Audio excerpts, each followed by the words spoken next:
let's have it absolutely right. You know, this is a team that under David Moyes won a European trophy and had a platform to succeed. 2 years ago? They had money, you know, to rebuild and restructure that club. What is that team? That team has no identity. That team has no kind of direction or kind of, you know, base to it. It's just a mishmash of kind of almost nobody's really not fit to wear that shirt. West Ham's such a great club with such a brilliant fan base who are so passionate, and they deserve so much more than they're getting on the pitch and off it, I think. Honestly, it's shocking, absolutely shocking the way that club has gone downward, you know, since then. What an opportunity they had. And now they are facing a full-on relegation scrap, and I think that's a damning indictment of that football club from top to bottom. There's a lot of problems at West Ham, but it doesn't mean the manager isn't one of them. You know, you talk there about ownership and the protest pre-match being against decisions with regard to ownership and recruitment and everything else. But when a fan base sings "you don't know what you're doing," which they were yesterday, I don't think there's any way back for a manager from that. And I don't think Potter is conducting himself with good grace in the media. He's got into a series of spats recently. There was another one with a radio reporter post-match yesterday. And sometimes a manager has a level, they have a ceiling, and Graham Potter was growing with Brighton. And once he went to a bigger pond at Chelsea, he immediately looked like a fish out of water. West Ham is a different beast again, and from the start, the more you listen to him, the more you watch his team play, it just doesn't feel like the right fit for West Ham. Now, what is the right fit for West Ham? I don't know the answer to that anymore, because in the last 10, 12 years, certainly since they've gone to the London Stadium, it seems they've tried everything and they've lurched from the pragmatist to the romanticist to the pragmatist to the romanticist. I don't know where they're going now. What's Harry Redknapp doing? Is that what West Ham needs? You know, that type of character and charisma to take on what is a really difficult football club to manage. And it shouldn't be, because they've got a tremendous advantage being in London. They've got a wonderful stadium which they can sell out. Everything is there for that football club to succeed, yet somehow they keep on finding different ways to fail. Just on the Mirror, Potter on the ropes is their headline. Hammer House of Horror as fans call for triple change. Mark, can you draw comparisons, maybe, just picking up on what Craig said there, with their manager selection? What happened with Manchester United, in a way, because they seem to be selecting managers that bear no resemblance to the philosophy of the previous one, and you're going to end up with a situation like this, surely. Well, yeah, I mean, obviously, Potter, Lopetegui, Moyes, it's all slightly different, you know, in terms of the characters. In terms of Potter, I just think the club's too big for him. I just don't think he's got the personality, as Craig says, to take it on. Graham Potter is a good coach. He's a very diligent coach, great at Swansea, great at Brighton, where I don't think the expectations are as big as they are, certainly at Chelsea and West Ham. You know, West Ham, despite the fact that they haven't had a recent a track record of winning trophies, they're a very big club. They've got a massive fan base, and their supporters demand to be competitive with the likes of Tottenham and Chelsea, even if, you know, history says they're not. And I think you need a personality on the touchline that can respond to that. And Graham Potter hasn't got that personality. Like Craig was saying, he's bristling at the moment at the pressure of managing the club. He couldn't handle the Chelsea situation. Any manager has to be the biggest personality in the club to be successful, and Graham Potter isn't that. He is at Brighton, Swansea, when, you know, they're quite happy to, you know, punch above their weight. But West Ham fans don't want to punch above their weight, they want to succeed. And I think you need a manager to sell the story of West Ham, to reflect the supporters, and he doesn't do that. It's almost like when you see him on TV after the game now, there's a clash there. It's almost like he doesn't get the supporters, and he's the complete antithesis of a West Ham supporter or West Ham manager.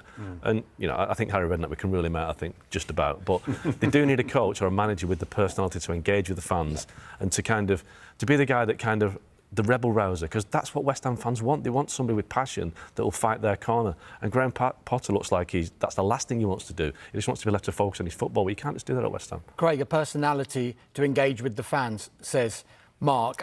In the Sunday Times, Nuno in the West Ham United frame as Palace crank up pressure on Potter. Is he the personality to engage with the fans, do you think?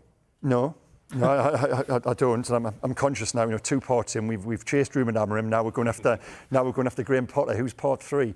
No, I don't think Nuno is. We've seen Nuno and the friction there was. Now, Nottingham. We said West Ham is a different beast. Nottingham Forest is a different beast altogether. But we've seen that Nuno does get drawn into those confrontational situations. And I think Mark's exactly right. You know, when Graham Potter comes out now, there's almost a passive-aggressive nature to the question. And the questioning is totally legitimate. And don't forget, you know, the journalists are there as an extension, the eyes, ear and the voice of supporters in many ways. You know, we're a conduit to give that message back to the fans through our publications. And Graham Potter isn't treating that with enough respect, and he's not embracing it. He's not actually using it as a platform to get his message out there. But on Nuno, listen, Nuno at Nottingham Forest was incredibly unlucky. I actually think they've downgraded by bringing Ange in on the back of Nuno. You know, that felt like a right fit. The players were buying into what he did. Had a tremendous season last year. Is he a good manager? Yes. Do I think he's the right fit for West Ham? No. I think Nuno is a terrific counter-attacking manager, given the right opportunity and right circumstances. He did brilliantly at Forest. Absolutely fantastic. To get that club to be kind of, you know, sort of labelled as a team battling in relegation into Europe was remarkable. One of the best jobs of management you've seen, basically, in the last few years. Brilliant. Absolutely fantastic. And he did it from a base where, yes, they would defend deep and sort of kind of soak up the pressure, and they do it in a counter-attacking style. And I do think then that, you know, therefore, does that make him that fit for kind of the West Ham fans and the West Ham way? And I know people, you know, like me, always kind of take the mickey, oh, what else do they want, kind of West Ham, and sort of kind of that shows why they were wrong to get rid of David Moyes. Yes, it probably does. But I tell you what, if you are a fan and you go week in, week out, and you pays your money and you takes your choice and you pay a lot of money to support your team, then you are entitled, I think, to want your team to play a certain way if you want. I admire that. I actually think that the team that wants to play expansive, attacking, attractive football, I love it. And basically, I think that's fantastic. And I don't think that people should do that down. Does it, in retrospect, look a mistake to get rid of David Moyes? Well, of course it does. And basically, David Moyes was brilliant for that football club. But again, you can't knock West Ham fans who turn up week in, week out and back their team. I actually think, as I say, I do think you could see a logic behind Potter. The other thing that strikes me about Potter, he's so bruised. He's an angry man. And basically, he was out of the game for quite some time after Chelsea, but he's clearly come away bruised, angry. He's very chippy, unhelpful in press conferences. And I think that basically Graham Potter, I still think he's a good manager and a good coach for the future, but he's kind of almost got to get someone to get hold of him and say, stop blaming the world. It didn't work out for you at Chelsea for whatever reason. And basically, you know, you've got to take some of that responsibility on your shoulders, but also get the next choice right. And he turned down so many opportunities. Too many coaches today. And he ended up at West Ham. Yeah, it makes no sense. It's crazy. Too many coaches today will do all the coaching badges and study the theory of the coaching job and get everything right. They can take a coaching session, but they don't get the bigger picture. And the bigger picture is managing us and managing the fans and managing expectations and going out. I mean, listen, Vitor Pereira at Wolves is a different situation, but the Wolves fans love him because he engages with the fans. He's the guy that goes to the local pub, isn't it? Can you imagine Graham Potter going to a local West Ham pub? He won't be anywhere near it, because that's the relationship he's got with the fans. He doesn't understand you have to manage your supporters and the people who pay your wages. He's not doing that. You mentioned Vitor Pereira there, and I mean, rather like Nuno Santo last season, he was doing a fantastic job at Wolves, but they're now the sixth team, only the sixth team to lose their first 5 games at the start of a Premier League season. And the Sunday Times, they go with the headline, Wolves in a difficult place as fans chant for owner to sell the club. And this is in a week, Craig, where Vitor Pereira signed a 3-year deal. Their striker, who was linked very heavily with Newcastle United, has signed a new contract as well. And yet, 5 games played, 0 points in the can. Can there be any comparisons drawn with what's happening at West Ham United? Not so much with the manager, but what's going on in the background. Yeah, I said there who was the next manager we're going to move on to. It's Vitor Pereira, but I'm going to book the trend here. And I actually think he's the right man. I haven't got a problem with Pereira at all. I think he is believable. I think he showed enough last season. You know, but he lost in the summer. He lost Cunha. He lost Aït-Nouri. And he started the season to a large extent without his best player, Jørgen Strand-Larsen.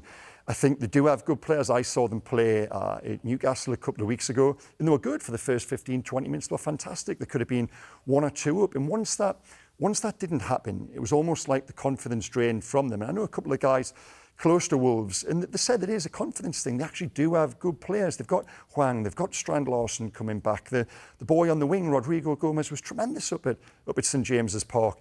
Yesterday they take the lead and everything is there for them to go on and get this first win in front of the home crowd against a newly promoted team in Leeds. But as soon as the equaliser goes in, I've spoken to people who were there, the atmosphere and the mood changed, and it was almost like a self-fulfilling prophecy where that toxicity begins to spread a little bit and the result becomes inevitable. But I think the contract is a show of faith. It does seem a little strange amid the start they've had, but I wouldn't be going changing the manager. I think there's a bigger picture to look at Wolves. And also as well, they've brought in 6 players in the summer and only one of them has actually made an impact so far. So I would give the situation there more time. Just very, very quickly, because we've got to go to a break, but in a word almost, we've seen in the last 2 seasons, the 3 promoted clubs have gone straight back down. Is that trend going to be bucked this season, Mark? Yeah, I think at least one will stay up. I think Burnley need to score more goals, but I think Sunderland and Leeds have shown enough that they can stay up this season. Craig? Yes, you've got to admire the way Sunderland have done it. I don't think promotion was ever really part of the grand plan at this stage, but they went up and they've actually had a good go at it. I think Sunderland have done enough. Yeah, I'm going to stand up for Leeds as well. I think what a terrific win yesterday. I love that header from Calvert-Lewin. That's a classic centre-forwards header. And I think they recruited well. And I think all 3 have got a chance, particularly Leeds and Sunderland.